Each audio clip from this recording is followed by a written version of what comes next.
Der designierte Bundesaußenminister heißt Johann Wadephul. Er wurde Anfang Januar von jemandem kontaktiert, der vorgab, ein enger Mitarbeiter von Selenskyj zu sein und mit ihm über militärische Kooperation sprechen wolle. Wadephul stimmte zu und ich zeige Ihnen gleich das gesamte Gespräch, das in Ton und Bild aufgezeichnet wurde, mit deutschen Untertiteln. Das Gespräch ist wirklich sehr gehaltvoll. Sind Taurus-Raketen auf Moskau diskutabel? Ja.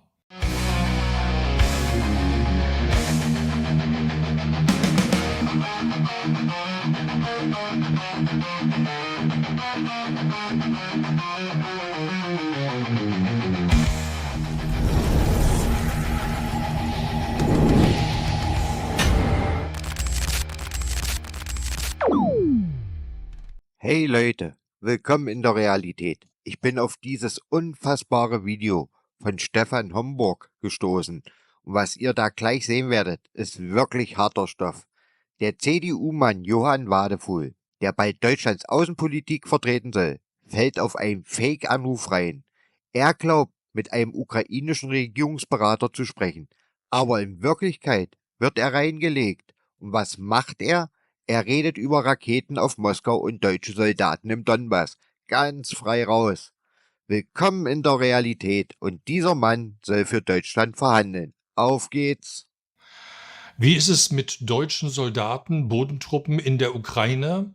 Das ist rechtlich fast unmöglich und derzeit keine realistische Chance. Und wie verhält es sich mit der Zensur ausländischer Sender? Ja, das ist in Ordnung, wird in Zukunft noch verschärft. Bevor es losgeht, eine wichtige Frage: Ist das Video überhaupt echt? Ich achte immer sehr darauf, nur authentisches Material zu bringen. Im Abspann zu diesem Video finden Sie in der Videobeschreibung einen Link zur Quelle und einen Link zu einem Magazinartikel, in dem Wadephul zugibt, dass er auf diese Art und Weise reingelegt wurde. Los geht's. To see you, nice to meet you, dear Mr. Wonderful. Of course, the CDU's position is really important for us. You know that the new elections are coming in Germany. Of course, we need to know each other. We would like to know what is position of your party, what is position of Mr. Merz, and so how do you plan to work with us in February? I know that it's a long time, of course, but now we are also interested to understand what is your opinion, what is your feeling. Okay, thank you so much. Our election day is the 23rd of February. Yeah. So, and if that works well for us, and as far as it is foreseeable in a democracy, Mr. Merz will be the next Chancellor of Germany. We are leading in all polls with more than 30%, double the number than Social Democrats, with Scholz again as their candidate, and the Greens have. So everything looks fine for us, but the new government will only be in charge, I assume, by May latest, perhaps a little bit earlier, but in Germany we need negotiations about a coalition, either between us and the Social Democrats or the Greens. I don't know that per now, but both is possible. It's a little bit more higher probability that we have a coalition with the Social Democrats. But you never know what's happening in the politics. So that's the framework for all of it. We know what is at stake in Ukraine. We have the absolute clearness and political will to let you not lose this war, or in other words, to let you win. We have requested, of course, to lift the restrictions on the arms we deliver to you. But the position of Chancellor Scholz is a different one. Political idea and the move Mr. Merz wants to make is that we together, you and us, come into a position that we set conditions for Putin. uh, telling him, so if you don't stop, Germany will change its position and will hand over more military possibilities to Ukraine. The second political idea Mr. Merz has publicly announced is that we should create a kind of European initiative, a contact group, or however you call it, with our core European friends. And Mr. Merz is in a very close touch already with the French president and with Donald Tusk as well, so that we have really, besides, of course, the very necessary support you and we receive from the United States, which I hope will not change with Mr. Trump taking over the presidency. Hope so. So that we have really a European initiative, a European branch for your support, for your political support, so that we not only look over the ocean to Washington, what's going on there, but also are able to take actions by ourselves. So that is the second political idea. The analysis is not so good for us. We know that the position of Mr. Scholz, but how do you think could his position be changed and about Taurus and another missiles regarding Ukraine before the new government would launch? I don't expect that, because he has made this very position of him to a core of his campaign in the with regard to our elections on 23rd of February. So he is in a way building a picture of himself as being the peace chancellor, who is preventing this war to become escalated and to really get Germany part of the war. This is how the way he frames it here in Germany. Unfortunately, this is a very, very bad situation. But I don't expect that politically Scholz is able to change his position, especially on Taurus, but also on the question whether to lift the restrictions on our weapons. That is unfortunately the situation. It means that we will not receive Taurus at least until May. As far as foreseeable, yes, it's the sober answer. Yeah, that's the situation. It's better, of course, for us. And I know. We've been fighting for this question for years and for months together, really with the other two coalition partners of Mr. Scholz, the Greens and the FDP. You know, the position of the former head of our defense committee, Ms. Strack-Zimmermann, who now changed to the European Parliament. But nobody was able to convince Mr. Scholz, and the liberals until this autumn were not ready to leave the coalition. So there was no real pressure on him. So they let him do his way and let him through with his weak position, which is absolutely wrong. But you cannot expect to receive Taurus before May. I understand, but you can prepare Taurus because we can do a lot. We're gonna prepare everything for the situation when we take over government. We can politically prepare everything. Our position is clear, but we are only able to act when we are in power. So but of course, But of course, your specialists already worked for some other missiles in Ukraine now, and they already helped us. Some military officers, and they already helped us with the operation with the Crimean Bridge, as you know. Of course, and it's really important because you know the Crimean Bridge is one of the most important targets.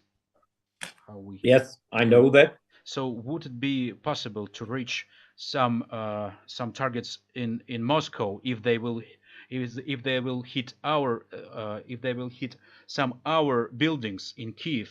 So what is your position? Is it possible to discuss it? Possible, of course, it is possible, but nobody knows how the situation is in May. And of course, as we are also looking to Washington, what's going to happen there after the 20th of January with the new administration. Our position for the very short time is, and I think one should not underestimate that we try to bring together our European partners here, France as well as Poland, and then of course others as well, to a common position next to you. And I think that is not only important for Mr. Putin to learn that we are together and closer together than we are today, because today Mr. Scholz brought these neighbors, these allies of us, alienated them in a way, especially Poland. We want to bring them together to a common position, which of course we commonly have to formulate then. But it is not only a sign for Putin, but also a sign for Mr. Trump, that he can see that the Europeans stick together, have a common position next to Ukraine, and that hopefully will also influence his policy on Ukraine and confirm that the United States stay with you. So that is a thing we would like to really bring forward in the next time. And what do you think about some thoughts of President Macron when he said that we do not accept that military contingent could be in Ukraine? What about your opinion about Germany in case if could it happen? You mean ground troops, boots on the ground? Yeah. Now, that's I think that is not possible for Germany and also for the other countries here in Europe to have German boots on the ground in Ukraine. That's by constitution for Germany a very complicated thing. First of all, so by law we are nearly hindered to do that, and the politically also to make that absolutely clear. We have the support of the German people if we say we support you with all the means we do have, financial means, military equipment, and political engagement on each and every level. There we have the vast majority behind us. But if we tell the people, okay, our soldiers are going to Ukraine and maybe die there, we will lose the support. That is the sober truth you have really to see. So that is. I wouldn't say that is a real chance for the next time. But within that framework, a lot of things more can be done. So we really have criticized Mr. Scholz for being so reluctant, for being so hesitating, for going in an only German way. We supported all of this. We asked him each and every time to be quicker and to be more consequential. He should have earlier sent tanks to Ukraine. That took too long. We criticized that here. We think that you have the contracts already if it comes to Iris-T or other air defense systems. I think you need more money, and this is possible. No, I mean the last things that was said by Mr. Pistorius, your military minister. He said that defense minister, yeah, defense minister. So yeah, he said that it is possible to return to conscription army. So it is. For us personally, yes. Of conscription, we are in favor of going back to conscription. But the reality is the now active coalition didn't agree on that, and Mr. Pistorius was in favor of doing so, but he wasn't successful in convincing his own party and the coalition partners. But if we win the election, our goal is to come back to conscription in Germany. That is necessary because, however the war with Russia will end, Russia will always be an enemy for us and a danger for our European security. We know that. And we're telling the people, and this is our conviction, that the more successful you are, the safer we are. It's as simple as it is, and we know that.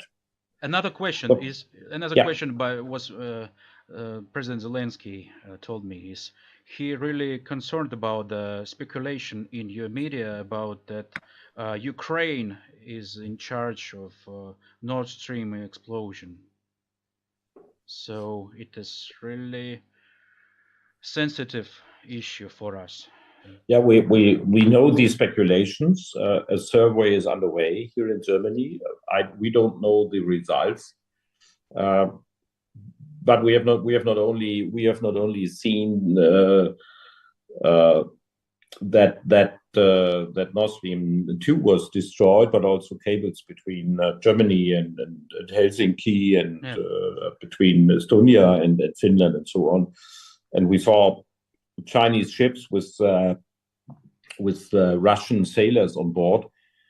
So it's all speculations per now.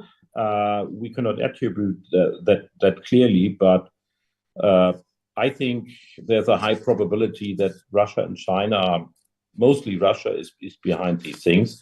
But if you could, and if Mr. Zelensky, the president, could assure us that no one from Ukraine is behind the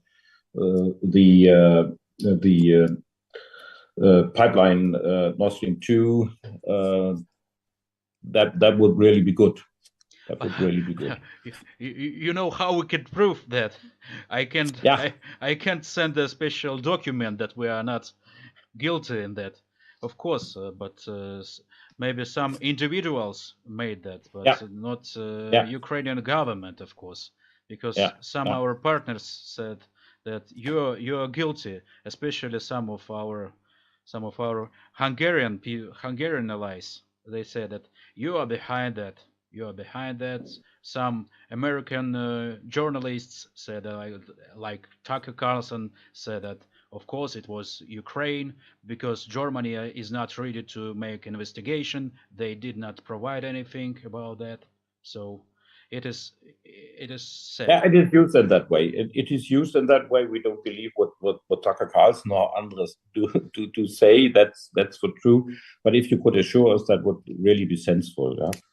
And if we could get some information how you are looking forward to possible negotiations with Russia. I know you have contacts with Russia. You have behind the scenes always had, which is positive, contacts to Russia. So if you could inform us a little bit what your prospects and your expectations were about the possibilities to come to a solution with Russia, that would really be of high interest for Mr. Merz.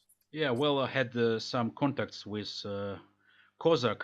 The best if you start negotiations and if you will take their side, and we will finish the war in Europe. But I see that if we have support from our allies, I think we will not give up.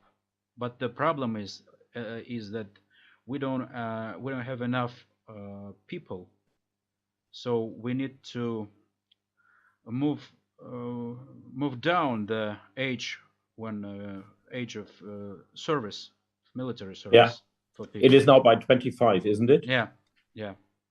So and perhaps you are considering to decrease it to 22 11. or 23 or so. Yeah, and less, of course, because some of Trump's administration said that you will never win if you have such a military age.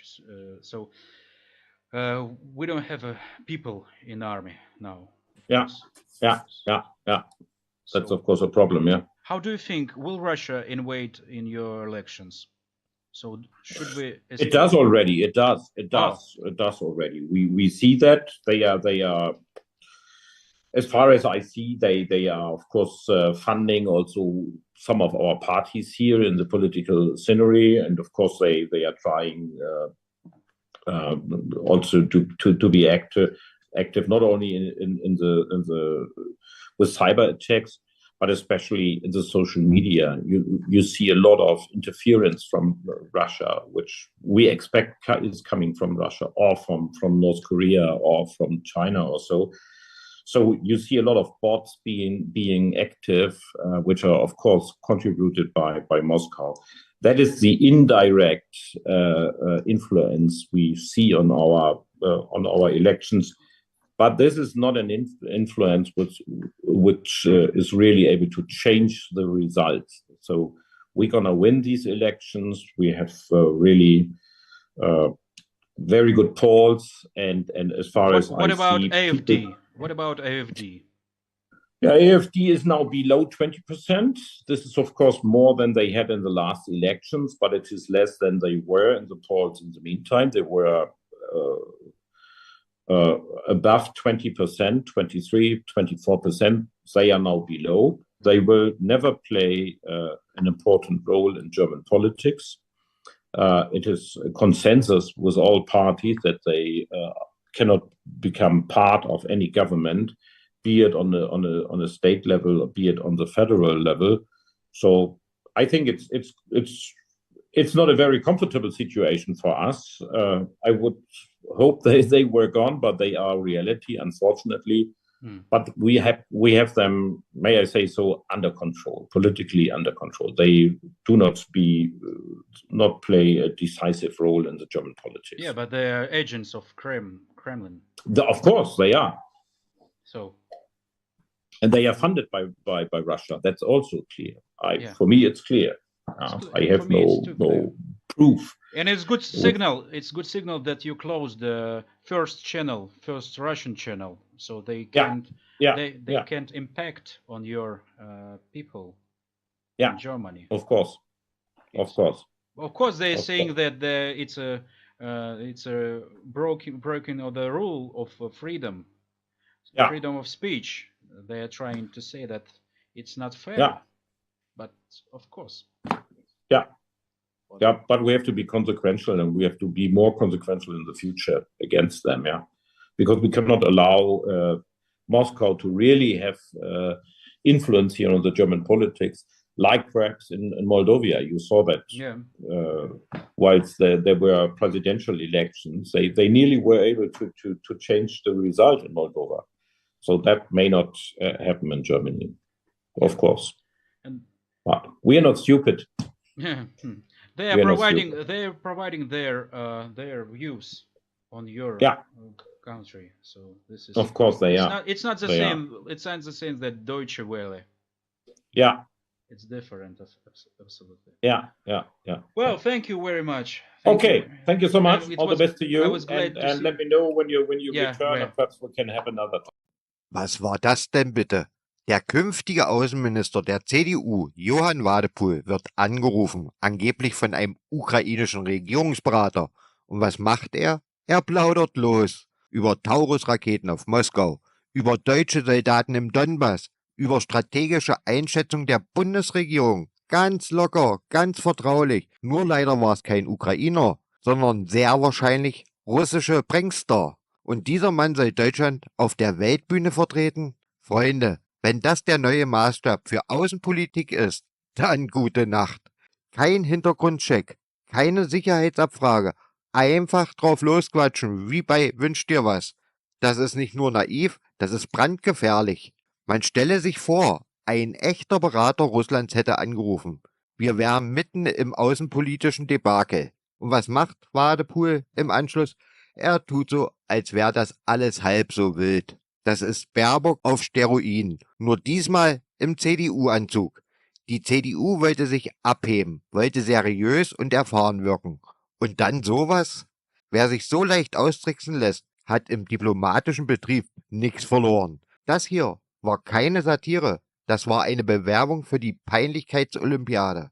Und wenn das der Mann ist, der bald in unserem Namen mit anderen Regierungen sprechen soll, dann muss man sich ernsthaft fragen, wer schützt uns eigentlich vor unseren eigenen Politikern?